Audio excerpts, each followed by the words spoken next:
အားလုံးမင်္ဂလာပါ Good morning Good morning အားလုံးစားတယ်ပါမို့ကဲဒီနေ့ကျွန်တော်တို့လုံးမဲလောကပိုက်တစ်ချောင်းလူ3ယောက်ဝိုင်းတော့မယ်ကဲလိုက်ကြည့်ပေးကြပါဦးကျွန်တော်တို့ခါရောတော့လေးဆိုရင်အဖြေကိုမှန်တဲ့သူ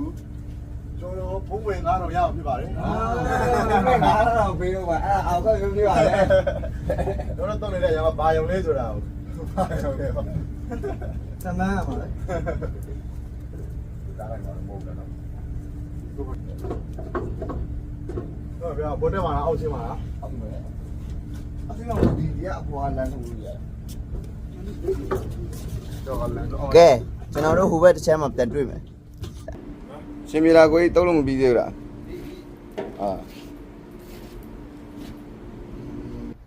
ယို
မိုးလေးဝတ်သားတော့ပြောသားတာပဲမိုးရမယ်တဲ့ဒါပေမဲ့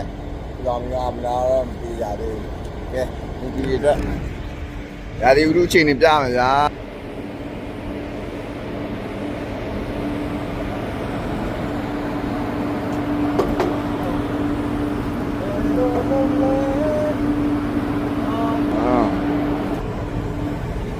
ကဲ